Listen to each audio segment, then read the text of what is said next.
Chapter 1. The Miracle and the Forbidden Phrase. In 1987, a humble man from Ireland watched his life become front-page news when, on one winter's night, his wife gave birth to something no one could have ever imagined. The entire town stopped to witness that extraordinary moment, but whilst the world celebrated the miracle, a single phrase whispered within the maternity ward changed everything. A phrase that no one should ever have heard. 37 years passed. The father, now elderly and marked by time, believed he had buried that secret along with his wife's silence. But one day, upon opening his letterbox, he found an envelope with no return address. Inside, just a handwritten letter, and within it, 4 words that would make his heart freeze as never before. What had been hidden since 1987 would finally come to light, and what this family would discover would move and shake everyone forever. December 1987. University Hospital, Galway. The Atlantic wind battered relentlessly against the maternity ward windows, rattling the glass panes like angry spirits demanding entry. Inside the sterile corridors that reeked of disinfectant and fear, Sean O'Dalley, a poor stonemason with hands as rough as the limestone he carved daily, pressed his calloused palms against the cold wall and listened to sounds that would haunt him for the rest of his life. The first cry pierced the December night like a knife through silence. Then another, and another. 7 distinct voices, each one a small miracle pulled from the womb of Bríd ní Riain, his beloved wife who lay pale and exhausted on the narrow hospital bed, caught somewhere between this world and the next. Her auburn hair, usually so carefully braided for Sunday Mass, now spread across the pillow like spilled copper, damp with the sweat of a battle she had barely survived. The corridors exploded into chaos. Doctors rushed past with clipboards clutched to their chests, their white coats flapping like the wings of startled gulls. Nurses whispered frantically in clusters, their voices mixing Irish and English in a symphony of disbelief. Word spread through the hospital faster than wildfire across bogland. 7 babies, all girls, all breathing, all perfect. Ireland had never witnessed such a thing. The phone lines hummed with news that would reach every corner of the country before dawn broke over Galway Bay. But amidst the euphoria, amidst the celebration that would soon bring reporters banging at their cottage door in Loughry, a single phrase spoken in hushed, trembling tones changed everything for Sean. He was standing near the observation window, watching the nurses clean and weigh his daughters, his 7 miraculous daughters, when a young nurse with frightened eyes and trembling hands leaned close to her supervisor and whispered words that made Sean's blood turn to ice. There aren't just 7. The world seemed to stop spinning. Sean's weathered face, marked by years of outdoor labor and county Galway winds, went white as fresh lime.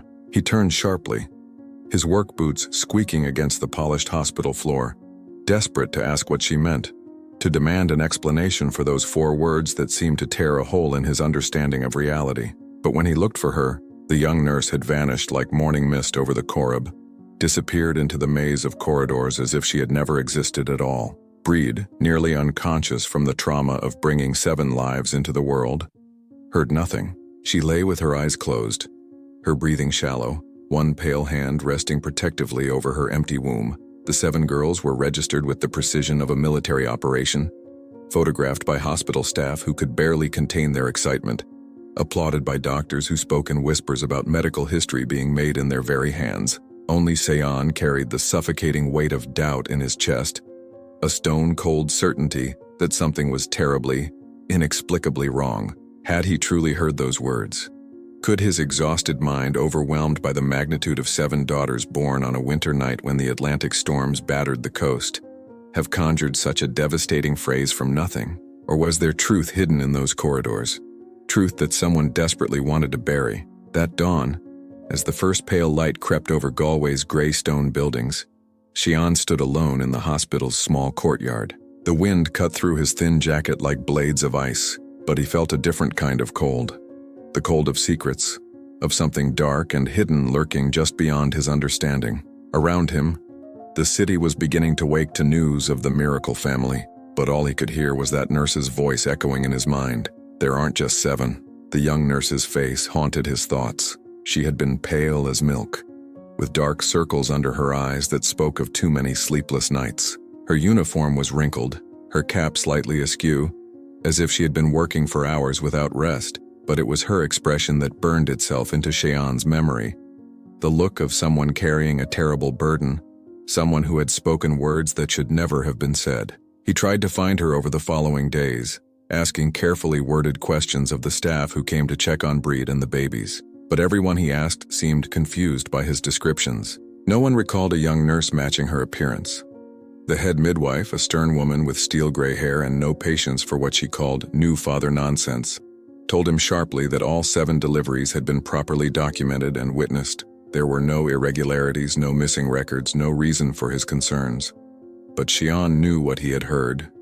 Those 4 words, "There aren't just 7, became a prayer he couldn't shake, a secret he carried like a stone in his heart.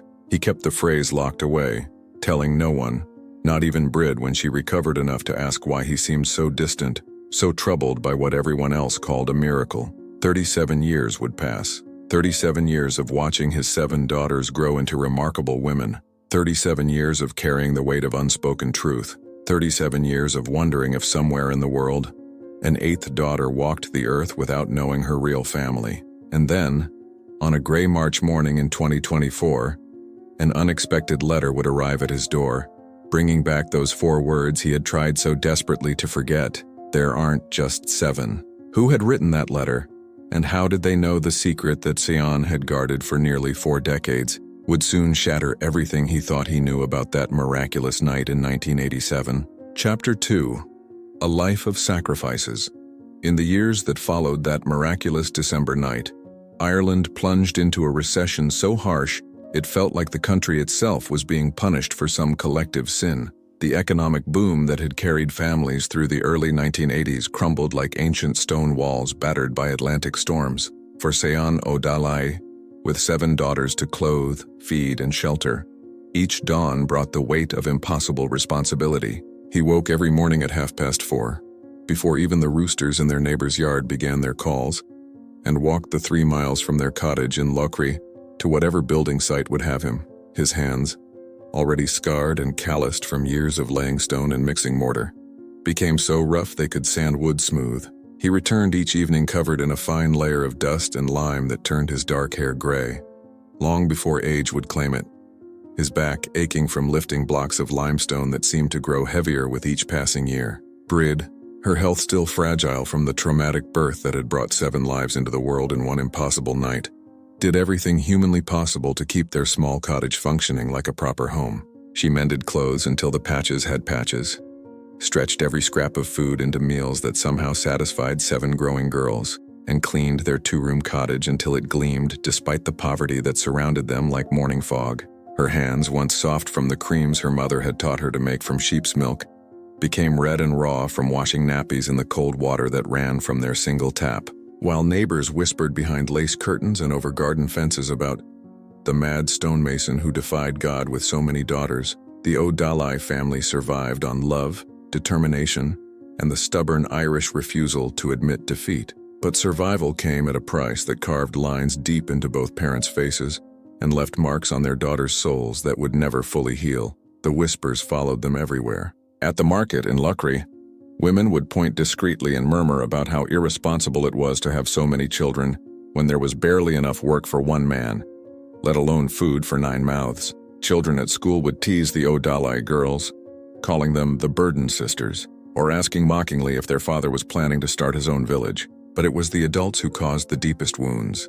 The supposedly Christian neighbors who forgot the lessons of charity when faced with a family whose only crime was having been blessed with too many blessings. One episode marked the neighborhood and left scars that would take decades to heal. It was a bitter February morning in 1991, when the recession had tightened its grip like a fist around the throat of every working family in Galway County. Cheyonne had been without steady work for 3 weeks, and their small savings had dwindled to nothing. Swallowing his pride like bitter medicine, he walked the 8 miles to St. Nicholas Parish in Galway City, hoping to speak privately with Father Maguire about assistance from the church's charity fund. Instead, he found himself standing before a crowd of parishioners who had gathered for the monthly community meeting. The parish hall, with its high ceilings and cold stone floors, felt more like a courthouse than a place of worship. Father Maguire, a thin man with sharp features and sharper words, looked down at Xian from behind the wooden podium with barely concealed disdain. "Sean O'Dallai," the priest announced to the assembled crowd, his voice carrying clearly to every corner of the hall. "Here he stands before us, this irresponsible man with 7 mouths to feed and nothing, absolutely nothing, to give them. 7 daughters." His voice rose with each word, and several parishioners nodded in agreement. "What manner of man brings 7 children into this world without the means to provide for them? Is this the example we want for our community? Is this what God intended when he spoke of being fruitful and multiplying?" The words hit Xian like physical blows. He felt the eyes of 50 parishioners boring into him, judging him, finding him wanting. His face burned with shame so intense it felt like standing too close to a forge fire. He wanted to explain about the miracle, about how no one could have predicted 7 babies at once, about how he worked every day until his hands bled to provide for his family, but his throat felt closed, his voice stolen by the weight of public humiliation. He left the parish hall with his head down and his shoulders hunched, but his hands were clenched into fists so tight his knuckles showed white against his weathered skin. The walk home took 3 hours, because he stopped so many times to lean against stone walls and fight back tears of rage and shame. At that moment, standing on the road between Galway and Loughry with the winter wind cutting through his thin jacket, he made a vow that would shape the rest of his life. Everything might be lacking in their home: food, money, warmth, proper clothes, but never dignity, and never love for his 7 miraculous daughters. But the priest's words had been heard by more than just the adults in that hall. 3 of his daughters, Nuala, Eimir, and Sorsha, had followed him secretly, worried about their father's increasingly frequent absences and his growing desperation. They heard every word of the public humiliation, saw their father's broad shoulders shake with suppressed emotion, watched him walk home like a man carrying the weight of the world. Years later, when they were grown women with children of their own, they would still remember that moment as the day they truly understood how the world saw them, not as miracles, not as blessings, but as burdens their father was too weak or too foolish to shoulder properly. The memory would follow them like shadows, coloring every achievement with the knowledge that they had been called unwanted before they were old enough to prove their worth. That same night, as Sion helped Breed tuck their 7 daughters into the beds they shared in their small cottage, he found something that would puzzle him for the rest of his wife's life. Tucked inside Breed's well-worn Bible, between the pages of Psalms where she often sought comfort, was a small piece of paper covered in her careful handwriting. The words were few, but their meaning would haunt him. "Trust, Xian. If something happens, don't blame me." The note was written in pencil, the letters formed with the same careful precision Breed used when copying out recipes or writing letters to her sister in Cork, but the handwriting trembled slightly, as if written in great haste or under tremendous emotional strain. When Sion asked her about it the next morning, showing her the paper as she prepared breakfast for their daughters, Breed's face went white as fresh snow. "I don't know what you're talking about," she said, but her eyes wouldn't meet his, and her hands shook as she poured milk into 7 chipped bowls. Perhaps it fell from somewhere else, perhaps another book, but they both knew there were no other books in their cottage except the Bible, and a collection of Irish folklore that had belonged to Xian's mother. He folded the note carefully and kept it in his wallet, pressed between the few pound notes he earned from his irregular work. Decades later, when his wife was dead and buried in the graveyard overlooking Galway Bay, he would finally understand that the mysterious note and the nurse's whispered phrase were connected in ways that would change everything he thought he knew about his family. Brid would die without ever explaining those written words, leaving Xian tormented by her silence and the growing certainty that his wife had carried secrets that were slowly destroying her from within. Chapter 3. The Weight of Doubt. As the years passed and the 7 O'Dallai daughters grew from babies into young women, they became known throughout Galway County as the 7 Roses. Each sister bloomed into her own unique beauty and talent, their personalities as distinct as the wildflowers that dotted the countryside around Loughry. Nuala, the eldest by mere minutes, possessed an intelligence that impressed even the stern headmaster at their local school, devouring books faster than the small library could acquire them. Eimir showed a natural gentleness that drew injured animals and crying children to her like moths to flame, her soft hands capable of soothing any hurt. Sorsha displayed an artistic eye that could transform their humble cottage into something beautiful, with nothing more than wildflowers and determination. The remaining 4 sisters, Mairead, Ciara, Roisin, and Siobhan, each carried their own gifts. Mairead could sing like an angel, her voice floating across the fields during evening prayers until neighbors would pause their own suppers to listen. Ciara possessed a quick wit and tongue that could make anyone laugh, even during the darkest days of the recession. Roisin had inherited her father's practical nature, able to fix anything that broke and stretch every penny until it screamed. Siobhan, the youngest, carried herself with a quiet dignity that reminded everyone of their mother in her better days. Despite their individual differences, the seven sisters shared an unbreakable bond, forged by shared hardship and the constant awareness that they were different, special, watched by the entire community with a mixture of admiration and resentment. They took pride in being unique, in being part of the miracle family that had brought fame to their small corner of Ireland.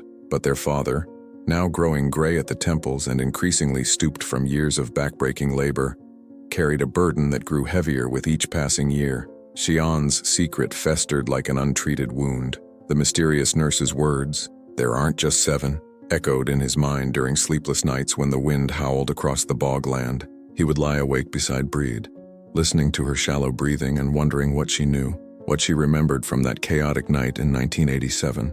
Sometimes he caught her staring at nothing, her blue eyes unfocused, as if she were seeing something or someone the rest of them couldn't perceive. The tension in the O'Donnell household grew thick as bog fog, imperceptible to outsiders but suffocating to those who lived within its walls. Breed's health continued to deteriorate slowly, mysteriously. Doctors in Galway could find nothing specifically wrong, but she grew thinner each year, more withdrawn, as if some essential part of her was being consumed from within.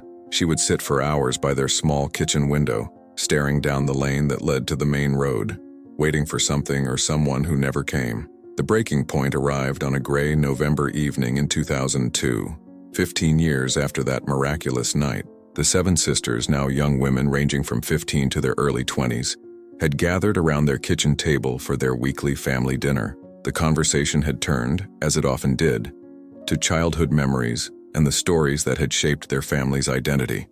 Nuala, now working as a teacher at the local school, mentioned hearing whispers in the staff room about irregularities in hospital records from the 1980s. There were rumors, she said carefully, cutting her potato into precise pieces, about babies being transferred between hospitals during emergencies, sometimes without proper documentation. The words hung in the air like smoke from a dying fire. Ymir, who had begun training as a nurse herself, nodded thoughtfully. "I've heard similar stories.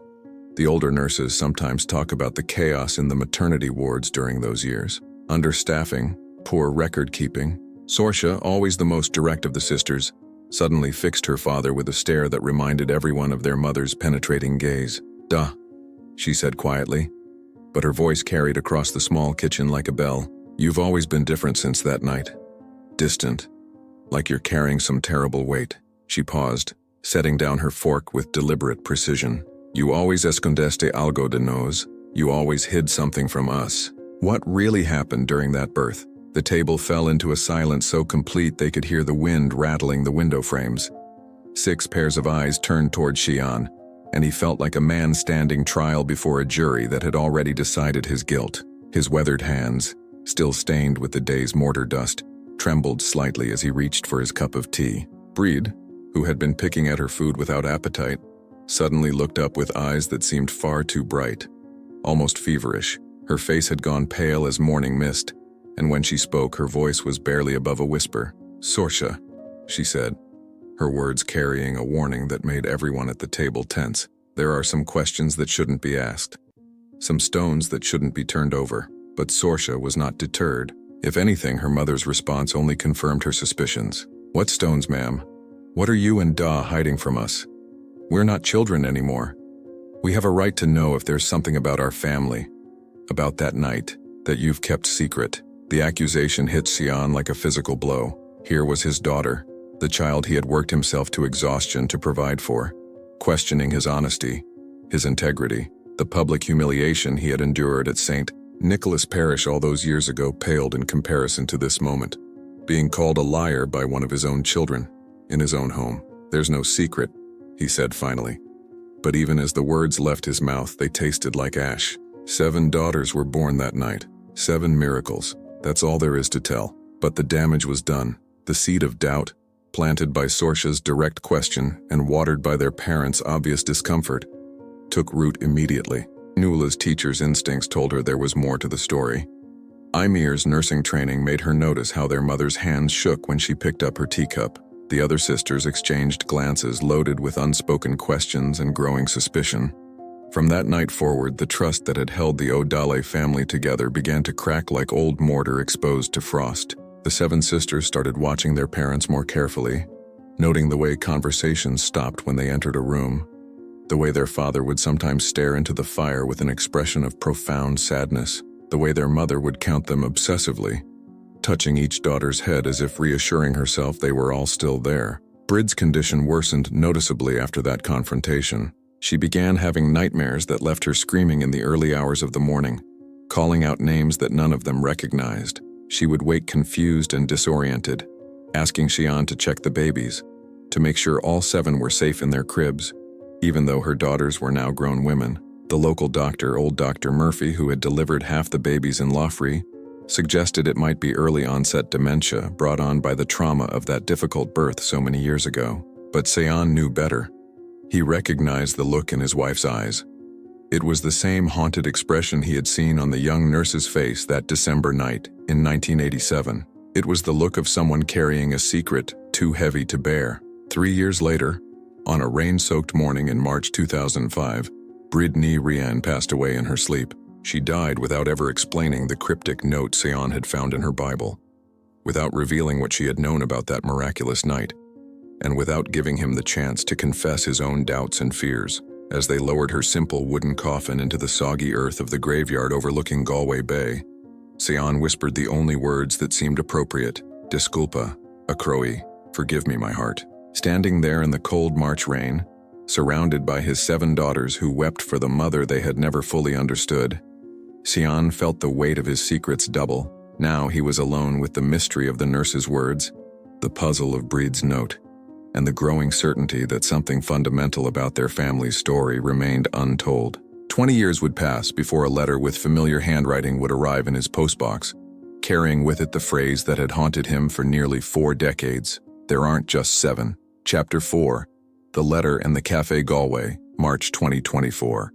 The cottage that had once echoed with the laughter and tears of 8 souls, now held only the quiet breathing of one old man and the whispers of memory. Xian O'Dale, at 74 years old, moved through his daily routine with the careful precision of someone who had learned to fill empty hours with small necessary tasks. His calloused hands, now marked with age spots and trembling slightly from decades of hard labor, still performed the same morning ritual: tea made strong enough to stand a spoon in, porridge with a splash of milk, and a slow walk to the post box at the end of the lane. His 7 daughters had scattered like seeds on the wind, each building her own life in various corners of Ireland and beyond. Nuala had become headmistress of a school in Dublin, her sharp intelligence finally finding the recognition it deserved. Imir worked as a senior nurse at University Hospital Cork, her gentle nature making her beloved by patients and colleagues alike. Sorcia had surprised everyone by opening a small cafe on Shop Street in Galway City,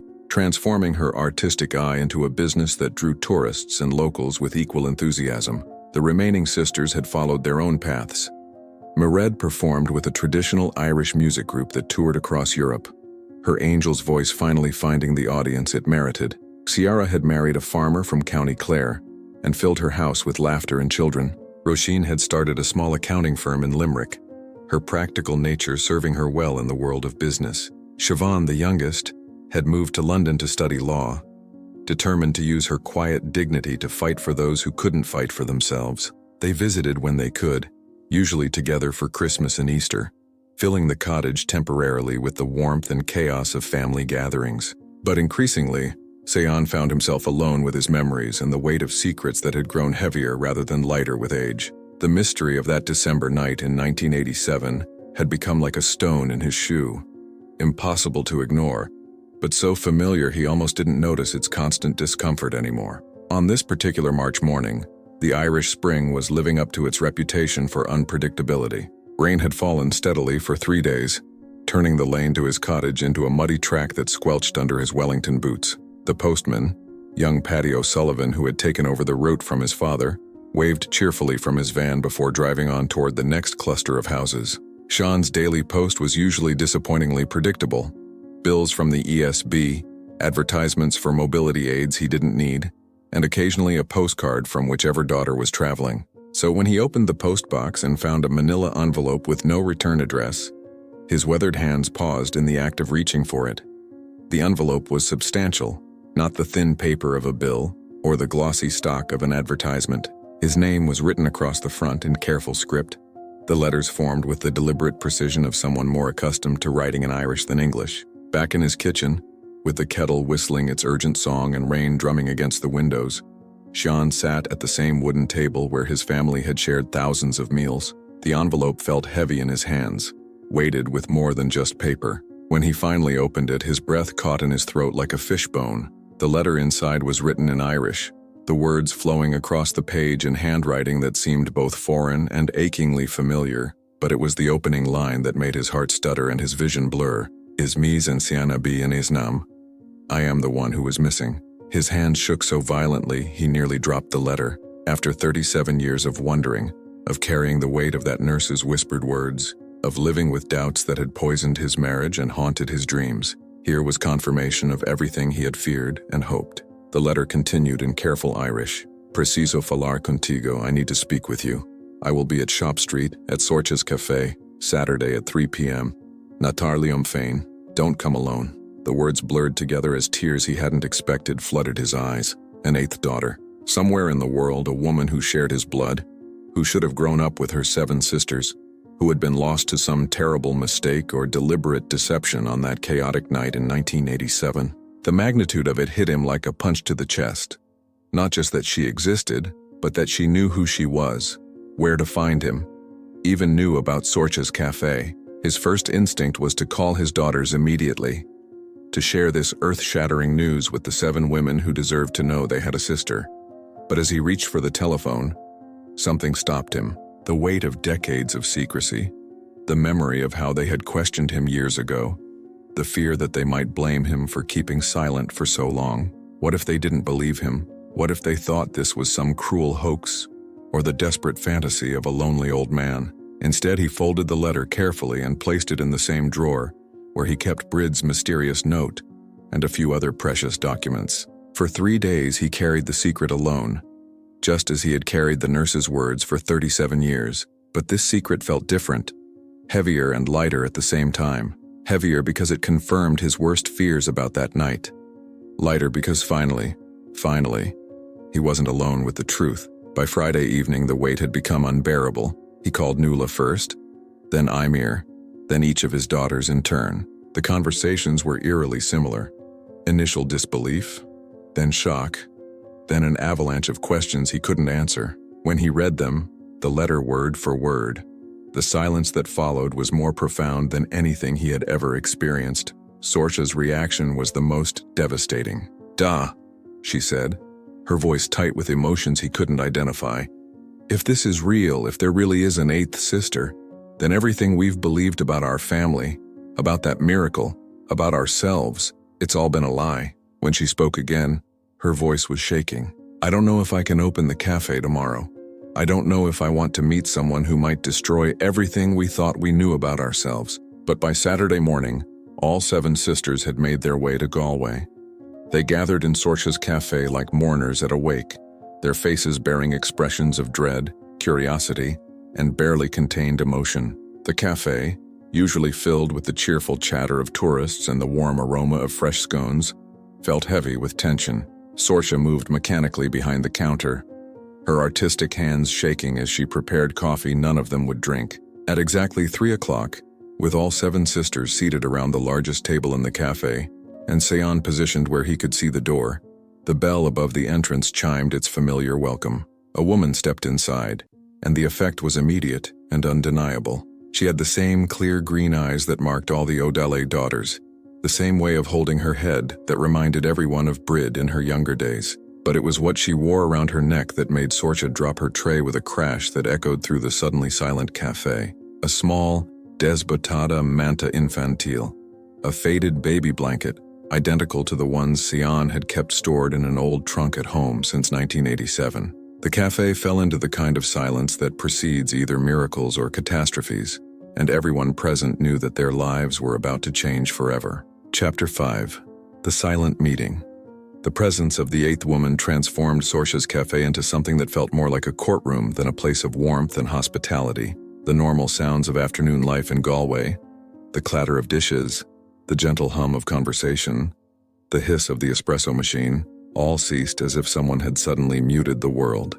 Every customer, every passerby who glanced through the rain-streaked windows, seemed to sense that something monumental was unfolding within those walls. Sorcha's hands, usually so steady and sure when handling the delicate china she had collected over years of running her business, betrayed her completely. The tray she was carrying, laden with scones still warm from the oven and cups of tea that would never be drunk, slipped from her grasp and crashed to the floor with a sound like thunder splitting the sky. The noise echoed through the cafe, sharp and final, marking the moment when their family's carefully constructed reality began to crumble. Xian rose from his chair with the slow, deliberate movement of a man whose world was shifting beneath his feet. His legs, weakened by decades of hard labor and the weight of 74 years, trembled as they supported him. But it wasn't physical frailty that made him unsteady.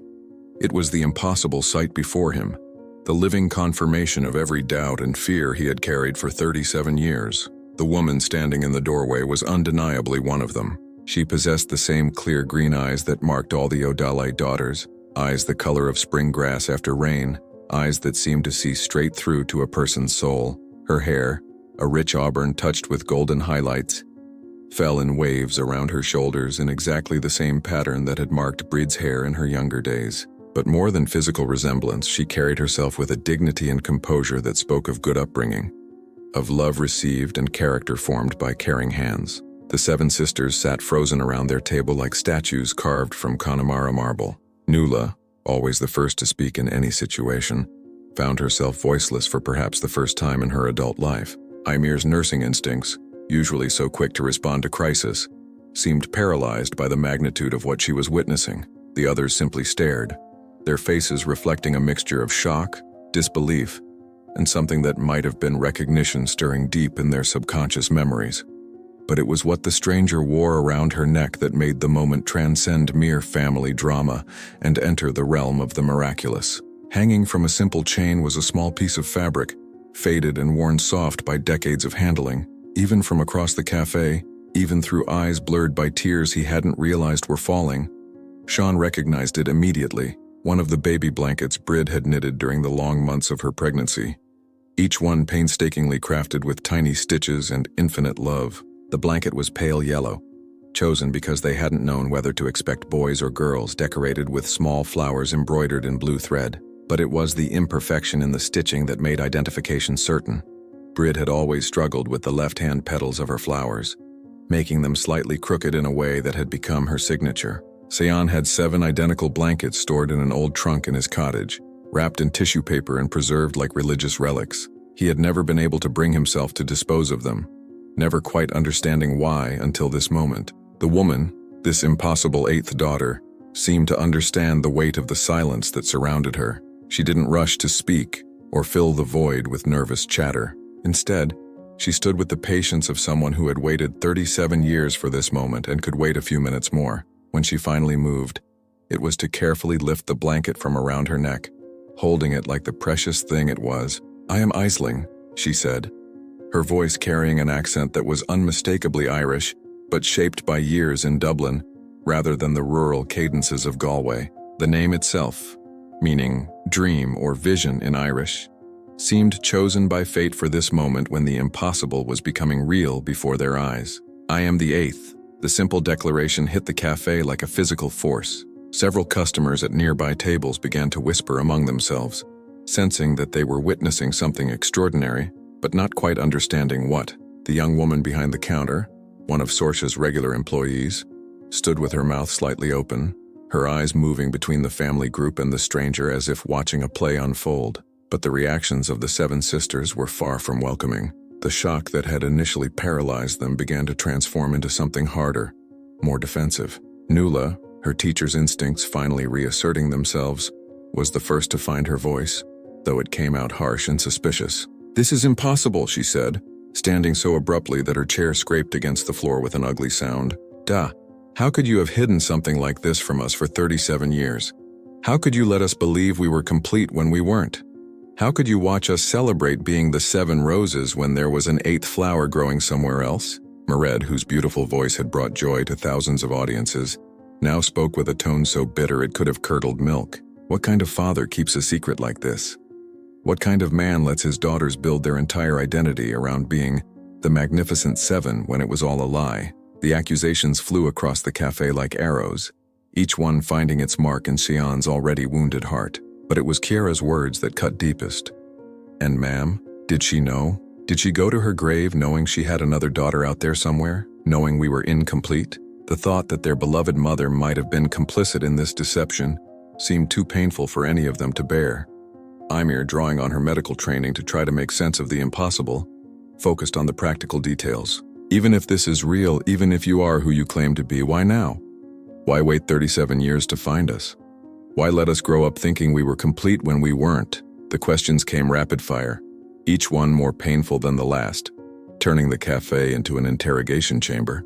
Other customers began to leave, sensing the family drama unfolding and respecting the privacy of a moment too intense for strangers to witness. Soon only the O'Dallai family remained, along with Sorcha's employee who was too shocked to move. Through it all, Aisling remained calm, her composure remarkable given the hostility she was facing from the women who should have been her sisters. When the barrage of questions finally subsided, she reached into her coat pocket and withdrew a manila envelope, identical to the one that had arrived at Xian's cottage days earlier. "I understand your anger," she said quietly, her Dublin accent making her seem like a stranger among them despite the unmistakable family resemblance. "I understand your shock, but before you judge your father, before you assume he kept this secret by choice, perhaps you should see this." With hands that trembled only slightly, she opened the envelope and withdrew a document that looked official, formal, bearing the letterheads and stamps that marked it as genuine. The paper was yellowed with age, the typing slightly faded, but the words were still clearly legible to anyone who cared to read them. She placed the document on the table where all 7 sisters could see it, where Xian could read the confirmation of everything he had feared and suspected for nearly 4 decades. At the top of the page, in the clinical language of medical bureaucracy, were the words that would change everything they thought they knew about that miraculous night. In December 1987, infant O'Dallai, emergency transfer to Rotunda Hospital, Dublin. Immediate relocation required due to critical condition. Transport authorized by attending physician Dr. James McCarthy. Time of departure, 03:47 hours, 16th December 1987. Chapter 6. The Missing Nurse. That night, alone in his cottage while his 7 daughters retreated to their own corners of grief and confusion, Xian sat before the dying embers of his turf fire, with the hospital document spread across his lap like a piece of evidence in a trial that had lasted 37 years. The flames cast dancing shadows across the yellowed paper, making the official stamps and signatures seem to move and breathe in the flickering light. For the first time since that December night in 1987, he allowed himself to cry without restraint. The tears came in great, shuddering sobs that seemed to originate from somewhere deeper than his chest, from a place where he had buried decades of doubt and self-recrimination. Each tear carried with it the weight of years spent wondering, questioning, living with the terrible uncertainty of those 4 whispered words. There aren't just 7. Now he knew beyond any doubt that he hadn't imagined it, hadn't dreamed it in his exhaustion and overwhelming joy. The young nurse had been trying to tell him something crucial, something that had been deliberately hidden from him. The document was real. He had examined it with the careful attention of a man who had spent his life working with his hands, who understood the difference between genuine wear and artificial aging. The paper bore the authentic yellowing of decades. The stamps were correctly positioned, and the typing matched the style used in Irish hospitals during the 1980s. More importantly, it explained everything. Why the mysterious nurse had looked so frightened, why she had disappeared so quickly, why Breed had written that cryptic note asking for his trust and forgiveness. As the fire settled into glowing coals, Xian began to understand how the pieces of this 37-year-old puzzle fitted together. The 8th baby, his 8th daughter, had been in critical condition immediately after birth. In the chaos of delivering 7 babies simultaneously, with inadequate staff and equipment, Someone had made the decision to transfer her to the Rotunda Hospital in Dublin, one of Ireland's most prestigious maternity hospitals, where she could receive the specialist care she needed. But somewhere in that process, the paperwork had been lost or deliberately misfiled. Perhaps it was simple human error in the confusion of that miraculous night. Perhaps it was something more sinister, a deliberate cover-up to protect the reputation of University Hospital Galway, which couldn't afford the scandal of losing track of one of the miracle babies. Whatever the reason, Aisling had vanished from their official records as completely as if she had never existed. The mysterious note Brid had hidden in her Bible now made terrible sense. She must have known, or at least suspected, what had happened. The young nurse, racked with guilt over her part in the deception, must have contacted Brid somehow. Perhaps through intermediaries, perhaps through coded messages that Sean had never understood. Trust Sean. If something happens, don't blame me. She had known that the truth would eventually surface, and she had tried to prepare him for the devastation it would cause. But Brid had made a choice that would haunt their marriage until her death. Instead of telling Sean what she knew or suspected, she had chosen to carry the burden alone. Perhaps she had thought she was protecting him from pain. Perhaps she had feared that knowledge of an eighth daughter would destroy his faith in God, in the medical system, in the very institutions that held their community together. Whatever her reasoning, she had taken the secret to her grave, leaving him to discover the truth through the arrival of the daughter they had unknowingly lost. The revelation brought fresh waves of grief, not just for the daughter they had missed watching grow up, but for the wife who had suffered in silence, carrying guilt and knowledge that had slowly consumed her from within. No wonder Brid's health had deteriorated so mysteriously after that confrontation with Saoirse in 2002. The stress of keeping such a monumental secret while watching her husband torture himself with doubt must have been unbearable. When Aisling returned to the cafe the following day, she found a very different reception waiting for her.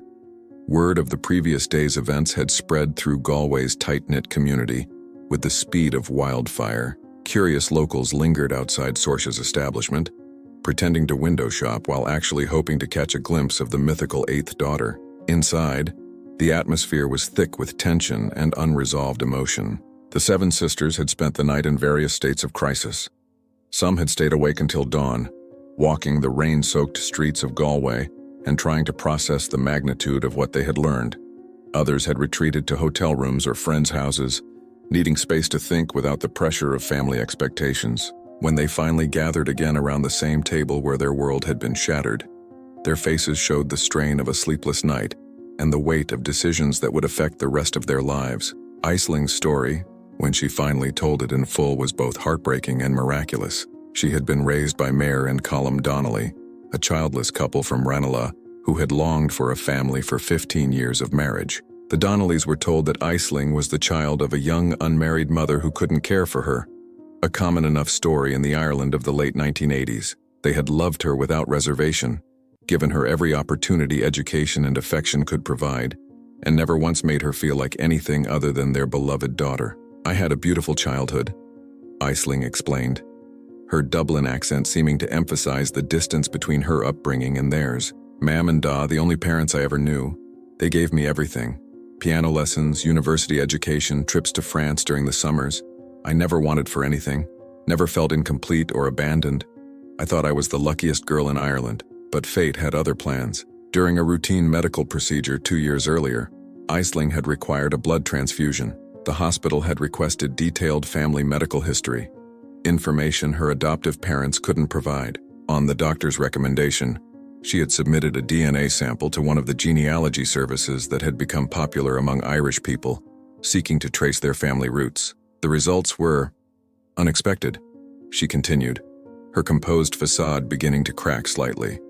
The system identified multiple close genetic matches, all with the surname O'Donnell, all living in Galway. 7 matches to be precise. 7 women who shared enough DNA to be full siblings. The implications had been staggering. Aisling had spent months researching, contacting genealogy experts, and gradually piecing together the truth of her origins. She had discovered newspaper articles about the miracle birth in Galway, found photographs of the 7 sisters in local publications, and slowly realized that she was looking at the faces of the family she had never known existed. "But it was my adoptive mother who provided the final piece of the puzzle," Aisling said, her voice becoming thick with emotion. When I showed her the DNA results and the newspaper clippings, she broke down completely. She told me that when I was placed with them, there had been something unusual about the adoption process. No official agencies were involved, no legal paperwork beyond the absolute minimum. A woman, a nurse from one of the Dublin hospitals, had brought me to them personally, along with an envelope containing documents and this blanket. She touched the faded baby blanket around her neck, the small piece of fabric that served as the only tangible link to the family she had been separated from at birth. The nurse had been crying, ma'am said. She kept apologizing, saying that something terrible had happened, that a family in Galway thought I was dead when I was actually alive and healthy. She begged my adoptive parents to love me, to give me the life I deserved, and to never try to contact my biological family unless I chose to do so myself. The reactions of the 7 sisters varied dramatically, revealing the different ways people process shock and grief. Nuala, ever the teacher, wanted to understand every detail of the bureaucratic failure that had separated their family. Eimir, drawing on her nursing experience, was horrified by the medical ethics violations involved in such a cover-up. Sorcha retreated into anger, feeling that her entire identity as the artistic daughter of the famous 7 had been built on a lie. Mairead and Chiara found themselves caught between joy at discovering a new sister and fury at the decades of separation they had endured. Roisin, always practical, wanted to know what legal remedies might be available for such a massive systemic failure. Siobhan, the youngest until this revelation, struggled with suddenly finding herself displaced as the family's baby. But it was the emotional responses that cut deepest. Some of the sisters felt an immediate kinship with Aisling, recognizing familiar gestures and expressions that marked her unmistakably as one of them. Others felt resentful, as if she were an intruder trying to claim a place in a family that had functioned perfectly well without her for 37 years. The bonds that had held the 7 together through poverty, loss, and hardship now threatened to snap under the pressure of this revelation. Sean watched his daughters struggle with emotions he understood all too well. The guilt of the survivor, the anger at institutions that had failed them, the confusion of love disrupted by decades of separation. When the arguments became too heated, when accusations began to fly between sisters who had never before raised their voices to each other, he made a decision that surprised everyone. "We're going to Dublin," he announced, his voice cutting through the chaos with the authority of a man who had made his choice. "We're going to find this nurse, this woman who carried our secret for 37 years. We're going to hear the truth from someone who was there that night. Who knows what really happened and why?" His weathered hands shook as he reached for his coat, but his voice was steady with new purpose. "I've lived with questions for too long. We all have. It's time for answers, no matter how painful they might be." The journey to Dublin was arranged for the following week, but even before they left Galway, word had reached the Rotunda Hospital through the complex network of medical professionals who moved between Ireland's hospitals. When Sion called to request a meeting about events from 1987, he was surprised to be told that someone was already expecting them. An elderly woman, a former nurse named Myrene O'Kelly, had contacted the hospital that very morning, asking if the O'Dallagh family had been in touch. She would be waiting for them, the receptionist said, though her voice carried a note of concern that suggested this would not be an easy conversation. The woman had been crying, she added quietly, as if she had been expecting this day for 37 years and dreading it in equal measure. Chapter 7. The Confession. The Rotunda Hospital in Dublin, with its imposing Georgian facade and centuries of medical history embedded in every brick, felt like a cathedral of secrets as the O'Dallagh family approached its entrance on a gray Tuesday morning. The building had witnessed thousands of births, deaths, and family dramas, but few as complex as the one that was about to unfold in one of its small administrative rooms. Seon walked slowly, his 74-year-old body feeling every step on the polished floors that echoed with the footsteps of countless other families who had come seeking answers about their most precious moments. The 8 of them, for they had all silently begun to think of themselves as 8 rather than 7 plus 1, were led through corridors that smelled of disinfectant and floor polish, past walls lined with photographs documenting the hospital's proud history of medical advancement. The irony was not lost on any of them, that they were walking through halls celebrating medical achievement to confront what appeared to be one of the most devastating medical failures in Irish history. The room they were shown into was small and windowless, with fluorescent lights that cast a harsh, unflattering glow over the simple wooden table and plastic chairs that had been arranged for their meeting. The walls were painted institutional green, the color of hospitals and government buildings designed to be calming but somehow managing to be deeply unsettling instead. It felt more like an interrogation room than a place for family reunions, which perhaps was appropriate given the circumstances. Myrene O'Seeley was already waiting for them, and the sight of her made everyone in the room pause at the threshold. She was a tiny woman, made even smaller by age and what appeared to be the weight of decades of guilt. Her white hair was carefully styled, but trembling hands betrayed her composure, and her eyes, pale blue eyes that might once have been kind and competent, were already red-rimmed with tears she hadn't yet shed. She wore a simple navy dress and cardigan, the kind of outfit that suggested she had dressed carefully for this meeting, as if proper appearance could somehow mitigate the enormity of what she was about to reveal. When Xian entered the room, Myrene's composure cracked completely. She looked up at him with an expression of such profound remorse that several of the sisters instinctively stepped closer to their father, as if protecting him from what was to come. Her lips moved silently for a moment before she found her voice, and when she spoke, it came out as barely more than a whisper. "Forgive me," she said, the words carrying the weight of 37 years of sleepless nights. "Sweet Jesus, forgive me. I never forgot what I did. Not for a single day, not for a single hour. I've been waiting for this moment, dreading it and praying for it in equal measure. Since that terrible night in December 1987, the old woman's hands shook so violently that she had to clasp them together to keep them still. But even then they trembled like autumn leaves in a storm. She looked at each face around the table, taking in the unmistakable family resemblance that marked them all as siblings, before her gaze settled on Aisling with an expression of wonder and devastation. "You grew up beautiful," she whispered to Aisling, fresh tears spilling down her cheeks. "Please tell me you grew up loved. Please tell me the choice I made gave you a good life. Because if it didn't, then everything I've done, all the lies I've told and kept, all the guilt I've carried, it will have been for nothing." Aisling, who had maintained her composure through 2 days of emotional revelations, found herself struggling to speak. "I was loved," she managed finally. "Mayor and Colum Donnelly gave me everything. Education, opportunities, unconditional love. They were wonderful parents. But that doesn't make what happened right."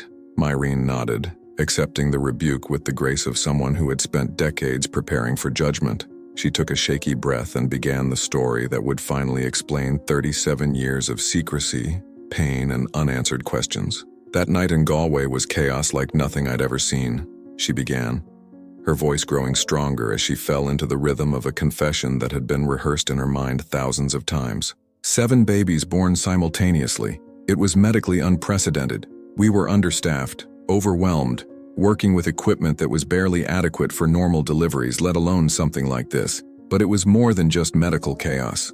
There was political pressure as well. She paused to wipe her eyes with a tissue that was already damp from previous tears. The hospital administration was terrified of negative publicity. This was supposed to be Ireland's medical miracle, proof that our healthcare system could handle anything. When complications arose with one of the babies, with you, Aisling, when it became clear that immediate specialist intervention was needed, the decision was made to transfer you to Dublin. Nuala, drawing on her experience as an educator, asked the question that was burning in all their minds. But why the secrecy? Why not tell the family what was happening? Myrene's expression grew even more pained. "Because initially, we weren't sure you would survive the transfer. Your condition was critical. Respiratory distress, possible heart complications. The doctors thought there was a significant chance you might not live through the night. The administration made a calculated decision. If you survived, they would find a way to reunite you with your family quietly. If you didn't," she couldn't finish the sentence, but everyone in the room understood. If Aisling had died, it would have been easier to maintain the fiction of 7 miraculous births rather than admit that one of the miracles had been lost to medical complications. "But you did survive," Myrene continued, her voice thick with emotion. "You thrived. The specialist care in Dublin saved your life, and within days you were stable and healthy. That's when the real problems began. The paperwork had been deliberately vague to protect the hospital's reputation. Your transfer was recorded as an emergency relocation, but your identity was obscured. When the time came to reunite you with your family, the administration discovered that doing so would require admitting to the initial deception." Xian, who had remained silent throughout this explanation, finally spoke, his voice hoarse with suppressed emotion. "So they decided it was easier to let us believe our daughter was dead than to admit they had made mistakes. Not dead, Myrene said quickly. They told me there was a family in Dublin who desperately wanted a child, who could provide better opportunities than a poor stonemason with 7 other daughters to support. They convinced me it would be in everyone's best interests. Yours would be spared the knowledge of how close you came to losing a child. Aisling would have advantages you couldn't provide, and the hospital would avoid a scandal that could have destroyed careers and funding. The justification sounded hollow even to Myrene as she spoke them. She shook her head, as if trying to dispel the memory of her own naivety. I was young, barely qualified, intimidated by senior doctors and administrators who assured me this was for the best, but I knew it was wrong. From the moment I handed Aisling to the Donnellys, I knew I had participated in something terrible. Ymir, whose nursing training gave her insight into the institutional pressures Myrene had faced, asked, "What happened then? How did our mother find out?" "I couldn't live with it," Myrene admitted. "For years I watched newspaper coverage of your family, saw photographs of the 7 girls growing up, and I was consumed by guilt. In 1995, I couldn't bear it anymore. I sent an anonymous letter to your father, hoping he would investigate, hoping the truth would somehow come out without my having to destroy my own career." She looked directly at Xian. The letter said simply, "There aren't just 7. I thought you would ask questions, demand records, force the hospital to admit what had happened. But when nothing came of it, when the years continued to pass without any investigation, I realized you had decided not to pursue it." "I never received any letter in 1995, Xian said, confusion evident in his voice. Myrene's face went white. "But I sent it to your address in Luckry. I was so careful with the details." She paused, a new understanding dawning in her eyes. "Your wife, Breed, she must have intercepted it." The room fell silent as everyone processed this revelation. Breed had known, not just suspected, not just feared, but actually known that her 8th daughter was alive and being raised by another family. The weight of that secret, carried alone for years, suddenly explained so much about her declining health and increasing withdrawal from family life. "She contacted me," Myrene continued, her voice barely audible. 2 years later, in 1997, I received a phone call from a woman who identified herself as Breed O'Dallai. She had somehow tracked me down through the hospital records. She demanded to know everything about what had happened to her daughter. The confession that followed painted a picture of 2 women trapped by circumstances neither had created, but both felt responsible for resolving. Breed had wanted immediate action. She demanded that Aisling be returned to her family regardless of the consequences, but Myrene had convinced her that such a course would be devastating for everyone involved. I told her about the Donnellys, about how much they loved Aisling, about the stable, prosperous life she was living. I showed her photographs, school reports, evidence that the child was thriving. "Your wife was torn apart by the knowledge, but she ultimately made the most selfless decision I've ever witnessed." Myrene's voice broke completely as she continued. Breed said, "She's happy where she is. She has parents who can give her opportunities we never could. Don't tear apart a loving family just to satisfy my need to have her back." She made me promise to keep watching over Aisling from a distance, to ensure she remained safe and loved, but never to contact her unless the girl chose to seek out her biological family.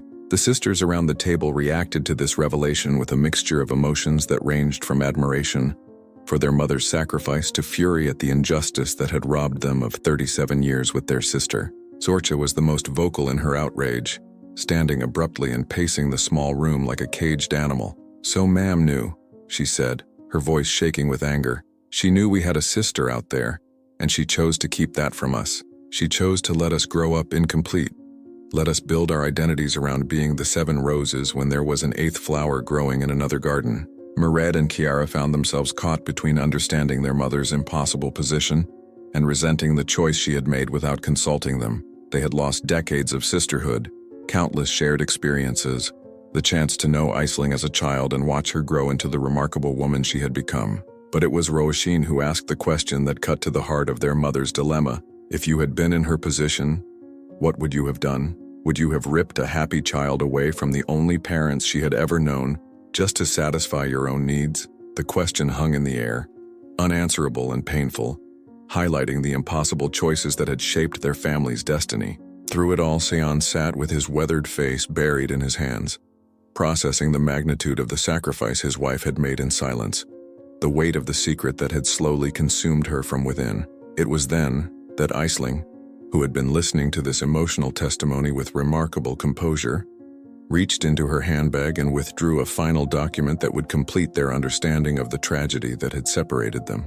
The envelope was newer than the hospital records, marked with the letterhead of a Dublin solicitor's office. With hands that trembled only slightly, she placed it on the table where everyone could see it. "Before my adoptive mother died last year," Aisling said quietly. "She gave me this. It's her final testament, written specifically for the day when I might choose to find my biological family. In it, she reveals something that changes everything we think we know about the choices that were made." She paused, looking around the table at the faces of the family she had only just met, but somehow always known she belonged to. "She reveals that your mother, Brid, didn't just know where I was all these years. She had been in contact with my adoptive family, watching over me from a distance, ensuring I was safe and loved right up until her death in 2005. Chapter 8. The Final Lesson. The revelation crashed through the small hospital room like thunder splitting the sky, reverberating off the institutional green walls and settling into the hearts of everyone present with the weight of absolute, devastating truth. Brid had known, not just about Aisling's existence, not just about her whereabouts, but she had been actively involved in watching over the daughter she had chosen to leave with another family. The magnitude of the sacrifice, the depths of the love that had driven such an impossible decision, left everyone in the room struggling to comprehend the woman they thought they had known completely. Aisling's voice was steady as she read from her adoptive mother's final letter, but tears streamed down her cheeks as she spoke words that would forever change how the O'Donnell family understood their matriarch's final years. Mayor Donnelly writes, "My dearest Aisling, if you are reading this, then you have found your biological family, and it is time for you to know the full truth about the woman who gave you life but chose to let others raise you." The letter continued in Mayor Donnelly's careful script, each word chosen with the precision of someone who understood she was revealing secrets that could either heal or destroy. "Your birth mother, Brid ní Riain, was the most selfless woman I have ever encountered. When she first contacted us in 1998, 11 years after you came to live with us, I expected anger, demands for your return, threats of legal action. Instead, she asked only one question: are you happy? Sean felt his chest tighten, as if his ribs were being compressed by invisible hands. The image of his wife, already weakened by years of carrying an impossible secret, reaching out to strangers to ensure their daughter's well-being, painted a picture of maternal love so profound it defied comprehension. She had sacrificed not just her right to raise Aisling, but even her right to know her, settling instead for the second-hand comfort of knowing she was loved and cared for. "When I assured her that you were thriving, that Colum and I loved you as if you were born to us, she broke down completely." Aisling continued reading. "She wept for nearly an hour on the telephone, not from sorrow at losing you, but from relief that you were safe and happy. She asked if she could see photographs, not to interfere or make herself known, but simply to witness the life you were living." The room was so quiet that the fluorescent lights seemed to hum with unusual loudness, their harsh illumination casting stark shadows that made everyone's faces appear gaunt and emotionally drained.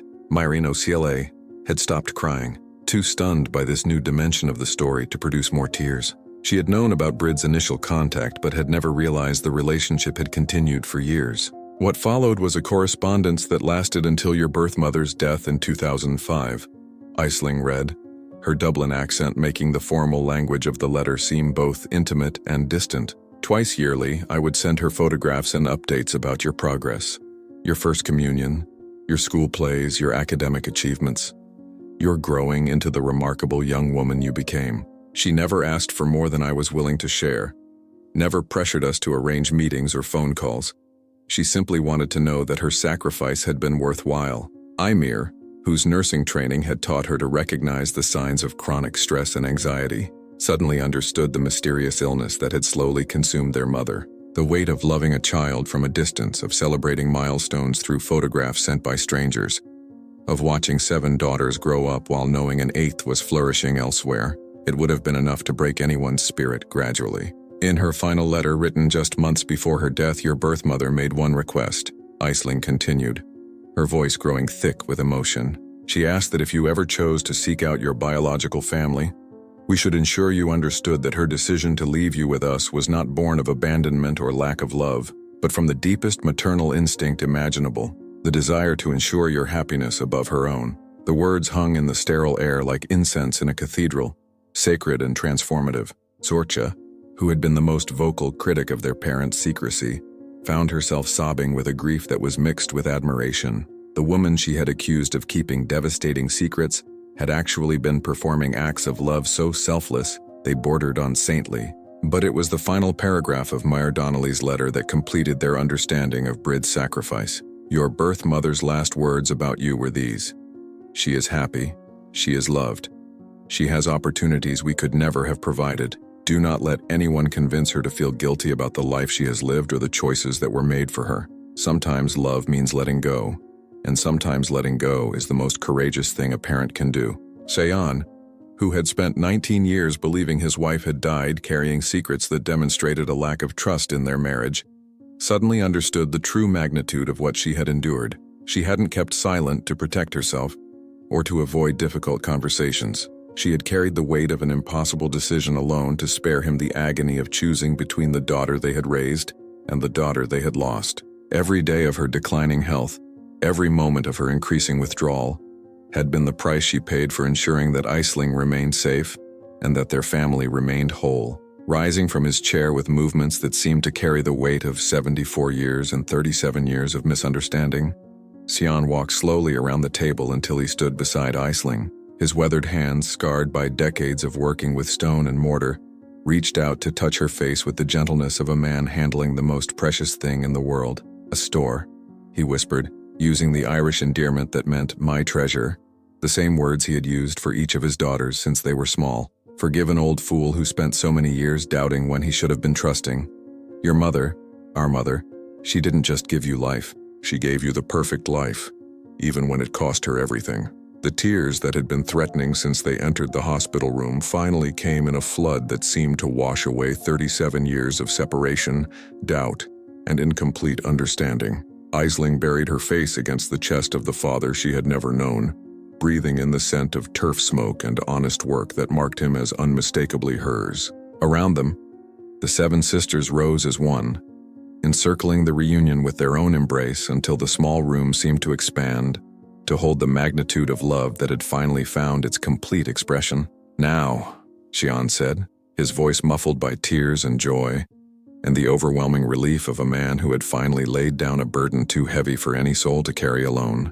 "Now all my stars are in the sky together." The weeks that followed were filled with the delicate work of weaving 8 lives into the pattern that should have been established at birth. There were awkward moments, misunderstandings born of different upbringings, and the occasional flare of old resentments. But there were also discoveries that seemed to prove the unbreakable nature of blood bonds, shared gestures that had developed independently, similar tastes in music and literature, and the uncanny way they all tilted their heads when thinking, exactly as Brid had done. Aisling fit into their family dynamic with surprising ease, her Dublin sophistication balancing rather than clashing with their rural Irish sensibilities. She brought stories of a different Ireland, one of universities and art galleries, international travel and professional opportunities, that fascinated her sisters, even as they shared tales of community bonds, traditional music, and the kind of deep-rootedness that comes from generations of living in the same landscape.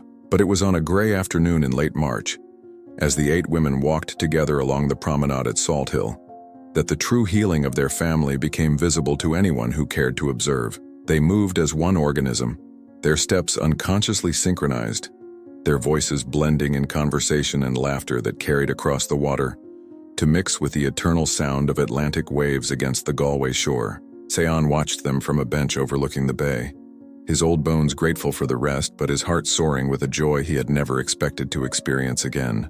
The wind that had blown across this same water on the night of their birth 37 years ago now carried with it the voices of 8 daughters, complete at last, walking toward a future that held the promise of weddings, grandchildren, and family gatherings that would finally include every member of the O'Donnell clan. The story that had begun as a miracle, 7 babies born in one impossible night, had transformed over the decades into a wound that festered in silence and secrecy. But today, watching his daughters move together like a school of fish following ancient instincts toward home, Sean understood that it had become something even more miraculous, a testament to the healing power of truth revealed when hearts are finally ready to forgive. Some truths, he realized, arrive exactly when they are meant to, neither too early nor too late, but precisely when the people who need them most have developed the wisdom and strength to bear them. The love that had driven Brid to make her impossible choice. The love that had sustained the Donnellys through years of raising a child who was not biologically theirs. The love that had brought 8 sisters together despite decades of separation. That love had been present all along, working beneath the surface of their lives like underground rivers that eventually find their way to the sea. As the afternoon light began to fade over Galway Bay, painting the sky in shades of gold and purple that would have made any artist weep with envy, the 8 women turned as one to walk back toward their father. In that moment, anyone watching would have seen not a family torn apart by tragedy and reunited by chance, but simply what they had always been meant to be: 8 daughters walking home together, their voices carrying across the water like a hymn of gratitude for the mysterious ways that love finds its expression in an imperfect world. The miracle was complete, not because it had ended the way anyone had planned, but because it had taught them that sometimes the greatest acts of love are invisible, performed in silence by people who choose sacrifice over satisfaction, healing over revenge, forgiveness over judgment. In the end, that was the lesson Brid had been trying to teach them all along. That love, when it is true and deep and selfless, can survive anything, even the weight of secrets too heavy for one heart to carry alone. Some truths arrive far too late, yet still possess the power to heal wounds that seemed eternal. How often in our own lives do we keep secrets to protect those we love? And might silence be an act of cowardice? Or could it also be the most profound form of love? If you were in Sion's position, would you have had the courage to reveal this secret to your family? Or like Brid, would you have chosen to carry the pain alone to spare others? There's no right answer. Only the weight of choices that shape who we are and the legacy we leave behind. May this story make us reflect upon the value of truth, forgiveness, and family. If it moved you, please like, share it with someone special, and follow this channel to continue experiencing stories that touch the heart deeply. The end.